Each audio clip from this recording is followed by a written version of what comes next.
let's talk open houses. I'm sure you know that these are a great way to lead generate, but I want to make sure that you go about this in the best way possible, not only to use your time effectively, but to make sure that you're generating the amount of leads that you should get from doing an open house, okay? Now, fair warning, are you always going to have people walk through that door for your open house? And I hate to burst your bubble, but the answer is no. Okay, so I want you guys to be aware of that. You can do everything that you can possibly do to prepare for an open house, and sometimes people just don't walk through the door.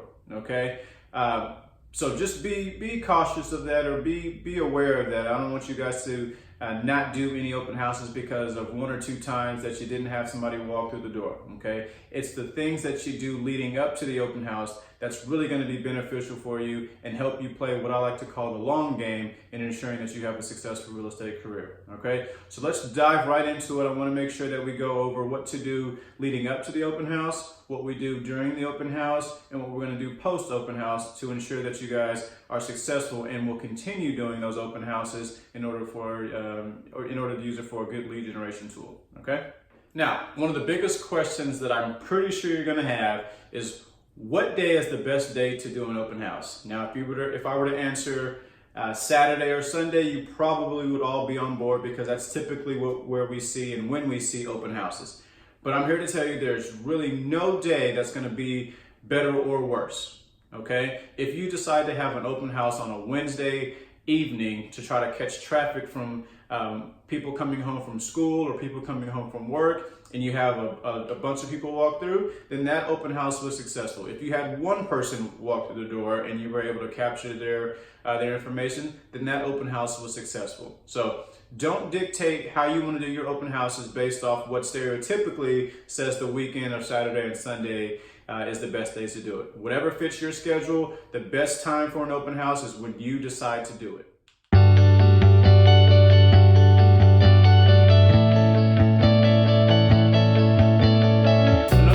I'm pretty sure you're going to have is, what houses should I hold open? Okay, now a really good tool to use are builders. There are tons of builders around here that will allow you to do open houses.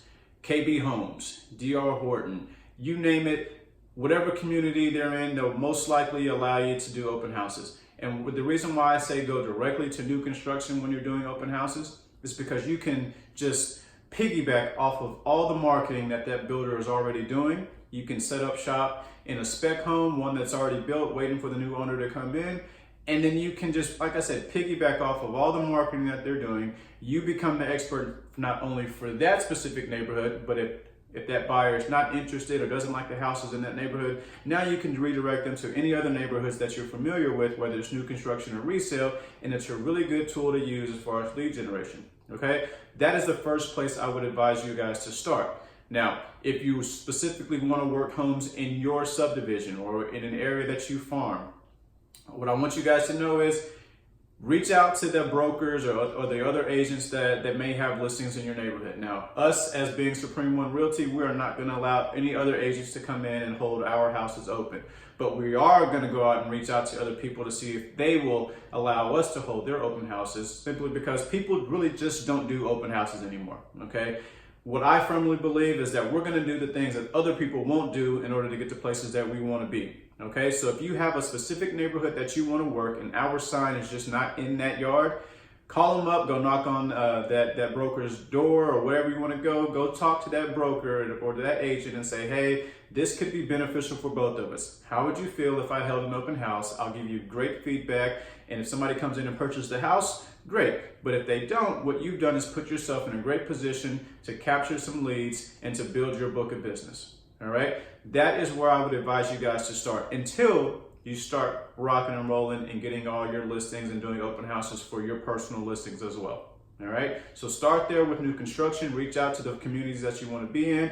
If you want to stay planted where you're at in terms of farming or exactly where you live, and you see signs around that are not specifically Supreme One, reach out to those people and form a relationship and tell them the benefit of you having the idea of doing an open house for them. Okay. Another piece of advice that I want to give you guys when searching for your open house and which one to do is look for an area that gets a lot of traffic.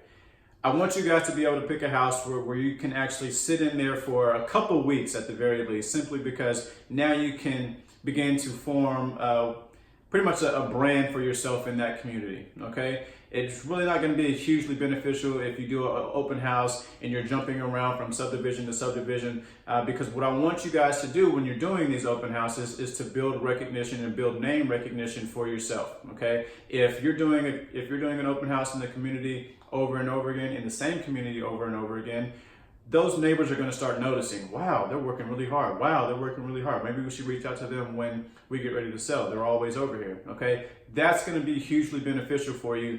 Again, playing the long game for your business, okay? Do we want the house to sell? Absolutely. Do we want a buyer to walk in and say, hey, we want to put an offer in right now? Absolutely. But in the case that doesn't happen, pick a community, pick a house where you can go in there week in and week out and really build a brand and build a name for yourself in that community, all right?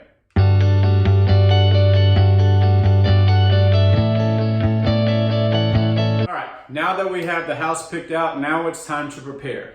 The very first thing that you guys should do in preparing for an open house is to simply learn the neighborhood, all right? You guys are there to be a resource. You guys are to be there to be an expert for that specific house and the entire community. So as soon as you pick out your open house, hit the MLS, start looking up the stats, start looking up the schools, the price per square foot, the most recent house sale, how much this house is what you think this house could sell for.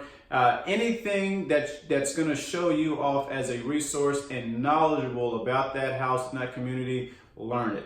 All right, because when people walk through that door, before they trust you, they're going to want to know if you know what you're talking about. And how do we do that? Is we just learn as much as we can about the neighborhood, about the house, and any other amenities that they have located within that community. All right, now that we have the open house date and time picked out, the very next thing that I want you guys to go do is purchase one of these signs. You can get them at the board that say open Saturday or open Sunday. Sorry, they don't have any that say open Thursday or Friday or anything like that. But if you are doing it on the weekend, go purchase you a few of these.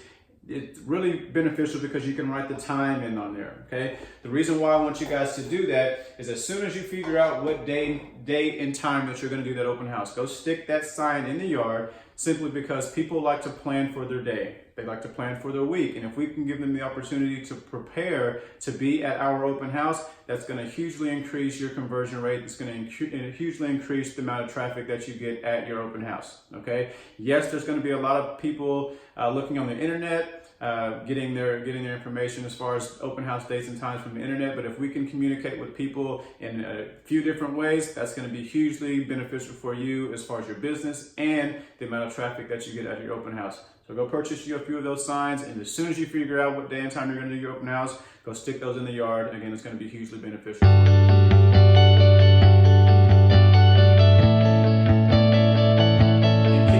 Preparing for our open house, the very next thing that I want you guys to do is log on to your Quantum Digital account. You guys know we're partnering with those guys for our snail mail campaigns, and send out your postcard to not only the neighborhood that you're doing the open house in, but to your sphere of influence as well. All right. Anytime you send any piece of mail marketing out for your business, always send it to your sphere of influence and obviously where you're going to do your open house. All right. Now, am I concerned or worried that they may not get the postcard in time for the open house? Not at all. If you have your open house Saturday and they don't get your postcard till Sunday, it does not matter. It's all about building brand and name recognition for your business. Okay. Maybe they can plan to come out next time, okay? Maybe we need to send it out sooner, but again, as long as they see your face, your name and number on that postcard, when it comes time for them to sell, I want you guys to be top of mind, okay? So it really doesn't matter if they don't get it in time. Do I want you to send it out in time? Absolutely, but don't fret if they happen to not get it in time. Okay, it's perfectly fine. But that's the very next thing I want you guys to do is send out your postcards. That way, again, you're building brand recognition not only with your signage that you're going to use, but with postcards and the other marketing facts that we're going to talk about here shortly.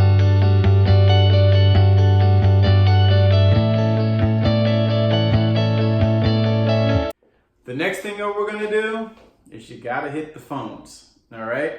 I know some of you guys don't like talking on the phone, but this is a very easy conversation to have when you're just letting people know that you're having an open house in their neighborhood, okay? You guys know you can call me or just send me an email and I'll send you the list of names and numbers for people to call for that specific subdivision that you're doing the open house in, okay? Just let me know and I'll get that list to you as quickly as possible.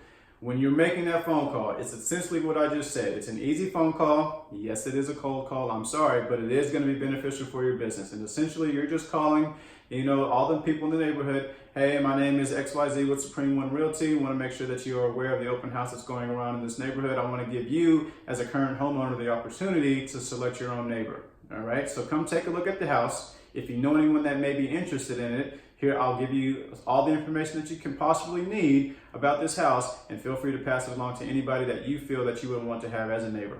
That's a really easy conversation to have, guys, and I hope you guys will use that simply because it does allow you to not only connect with people that maybe come to the open house, but also get people looking out for your business as well. Now, if you are just so absolutely against calling the neighborhood, the next option you have two options.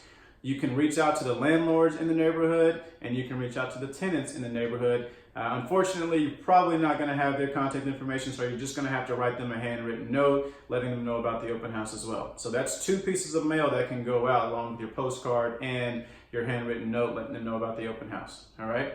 The other option, again, if you're just absolutely against calling, is you can go door knocking. It's a great opportunity to meet the neighbors. You can let them know about the open house, and it's going to be hugely beneficial for your business because our business is meeting people. Our business is lead generation, okay? And we can't lead generate if we're not talking to people. So you can canvas that entire neighborhood, knocking on the door, passing out a flyer saying, hey, I want you to come to our open house. I know it's always beneficial when neighbors know what the houses are for sale in the neighborhood. That way they can go tell other people about it. You get the whole neighborhood working for you, teaming up with you to help get that house sold. And again, you're building brand and name recognition and meeting as many people as possible, all right? Calling, door knocking, pick one, do both, but at least do one, all right?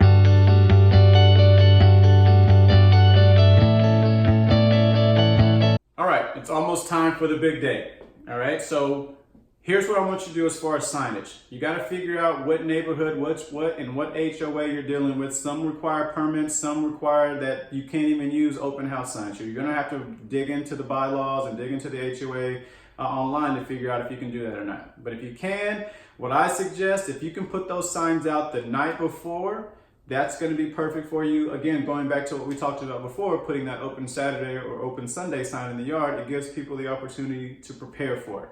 Okay, if you cannot do it the night before, put them out as early as possible. Again, for that very same reason, giving people the opportunity to prepare for that open house.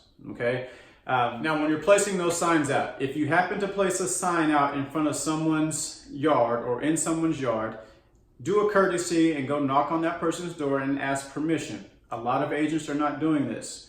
You should, one, ask permission because it's polite, and two, our business is meeting people. You go knock on the door. Hey, I have a client that's having an open house right down the street from me. Do you mind if I use a piece of your yard to put my open house directional sign in there? Of course, they're going to say yes, because who says no to that? If they happen to say no, go to the neighbor's house. They're not going to say no. But it's polite. Again, you can meet that person, and what you can do after that is write them a thank you note for allowing you to use their yard for your open house directional sign. Okay, so it's really good opportunity to meet people, and I also want you guys to have a sign-in system. All right, when somebody enters that door, what you should not do is allow them to automatically walk through that house. Sounds like I'm preventing them from actually coming to do what the open house is saying to do, and that's to look at the house. But you have to remember, you're there to protect your seller and you're there to run your business, okay? I don't know any other business that will allow some stranger to walk in without actually signing in, all right? So here's what I want you guys to do. If somebody walks into the door, the very first thing that you need to do is greet them and ask them to sign in, all right? If they refuse to sign in, guess what? They can't look at the house. All right, make sure that you get their contact information for liability purposes for your seller, and again, to help build your business. All right, the other thing that I want you guys to think about, I'm not too big on this, but you guys, again, the great thing about real estate is you get to run your business however you want. If you want to provide snacks, have at it. Just make sure that you have those out so that people can actually get to them. I have the personality, or I have the mindset that this is not a picnic, this is my job, this is what I'm going to do to help build my business, and part of that business is not feeding you just yet. That's just my personality. Now, I'm sure the questions come up, hey AJ, what sign-in system do you actually use? Now, I use OpenHome Pro. The only downfall with that is it only works with iPads, all right? So if you have an iPad, I definitely recommend using OpenHome Pro because it does allow you to ask questions. It does allow people to use your iPad to sign in. It looks really sleek and cool. And it does allow you to have a follow-up system as soon as they leave the door. Nothing wrong with the old school pen to paper. On the back drive that we have for our Google Drive, there's an open house sign-in sheet. Definitely use that. All you have to do is plug in your name and you're set, okay? There's tons of other tools that you can use as far as open house sign-in sheets, but just use something to where you can capture their information and have a follow-up system in place, okay?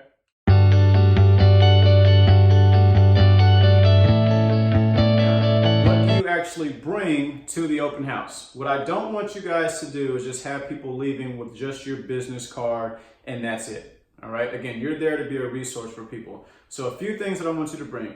Bring the actual MLS sheet of the house to the property, to the open house. All right. I also want you to print out all the other open houses that are going around in that area. And now I'm pretty sure you're thinking like, why would I have other open houses that they can go to? I want them to be at this one. Again, your job is to be a resource for them, all right? When you print that stuff off or when you have that stuff handy for them, it's always gonna have your contact information branded to it anyway, so it's still gonna be hugely beneficial for you as well, all right? Also, always wanna be prepared. What if somebody comes in and wants to write an offer? Bring everything that you need in order to generate an offer and write that up for someone, all right? Also, if you have the access to the seller's disclosure, provide that for them. Again, being your resource for people as they walk through the door, and of course, have your business cards handy.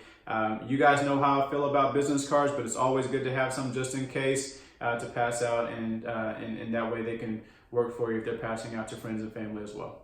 All right.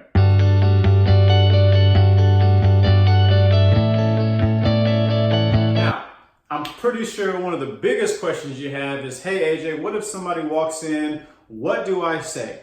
All right, so I want to kind of give you guys a script, and I'm going to actually have this written down for you as well. It's going to take a little bit of practice, but the reason why I want you guys to go about it this way, because it shows you off as a resource. It gets your goal of them signing in as well. All right, so as soon as somebody walks in, you greet them, you say, hi, my name is AJ Abrams. I'm with Supreme One Realty. Thanks so much for coming to my open house. Let me give you a little bit of information about this house before I turn you loose. It's a 3-bedroom, 2.5 bath, 2,300 square feet, very similar to the house right down the street.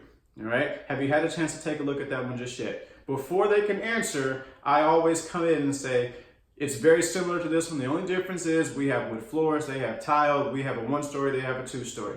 If you would like, I can definitely take you and set up a time to go show you that house. All right. Before I turn you loose, can you do me a favor and sign in? My seller requires everybody that tours the house to sign in. That's when you hand them your sign-in sheet or your iPad or whatever the case is, okay? Here's the kicker. Some people will like to give you a fake name, or sometimes they write so bad that you can't even read it. You take your iPad back or you take your sign-in sheet back and you verify before you turn them loose. If you can't read it, ask them, hey, what does this say? That way you're getting as much information as you can. Again, this is a lead generation tool for you. So if you can't read their information, then the open house was not beneficial for you, okay? If you can read it and you're good to go, turn them loose, all right? What I don't recommend is that you follow them around the entire house, okay? For safety purposes, and it's an open house, not an actual showing. People want to walk through the open house and be able to touch stuff and feel stuff and do all that kind of stuff. Let them do it. And then when you kind of sense that they're about to leave, you have what's called your CTA, your call to action. Now,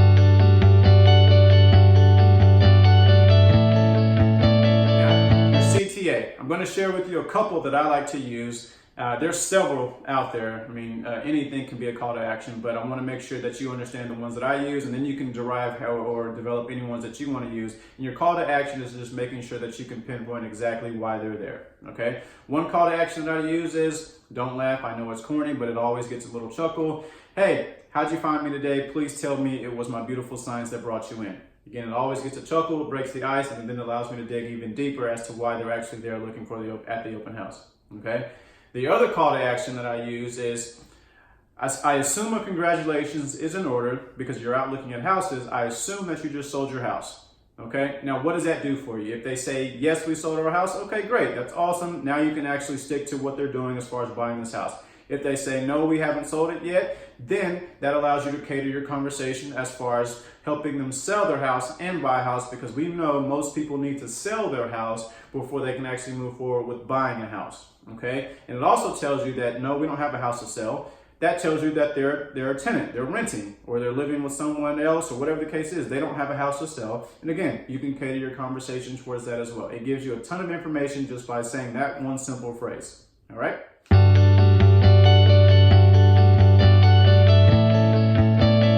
Now, most people seem to think that the more people walk in, the better the open house. I kind of have a different mindset. If 10 people walked through the door and they all had agents, yeah, you had a lot of activity, but didn't really do much for your business. But what if one person walked through the door and you were able to capture their information, and now you have one potential client? I would say that open house is more beneficial than those 10 people walking through with agents, okay? So kind of keep that in mind, making sure that you don't get upset at the amount of people that walk through. I always like to say, quality over quantity, okay? Now, you're not gonna be able to, if it's a busy open house, you're probably not gonna be able to speak to everyone. So you're gonna have to have meaningful conversations with those that you do speak with, all right? That's why your call to action, that's why you being a resource and doing your property word vomit is gonna be hugely important for you, all right? So that is how I think the best open house should go. Now, what do you do post open house? Follow up, follow up, follow up, follow up. All right, so you have their information. We have our CRM system in place. Import all your leads that you got from your open house. Send them all a thank you note. Send the people that you that you put a sign in their yard. Send them a thank you note. Anybody that you came across that deserves a thank you note, write them a thank you note. Okay, make sure that you put it in the mail by Monday or Tuesday so they can get it. All right, and then by that time you're gearing up to do it again. All right. Open houses are a really, really good way, a cheap way to get your business up and going and meeting a ton of people. All right. Just remember, I know this probably went in one ear and out the other, but at least pick one. Either you're going to cold call that neighborhood and invite them, or you're going to door knock. But again, it's a numbers game. You got to get in front of as many people as you can. That way it can be as beneficial for your business as possible. All right. That is open houses explained. That is how you do the quote unquote perfect open house, even though there's no such thing. But that'll be definitely beneficial for your business when if you implement some of these strategies for your next open house.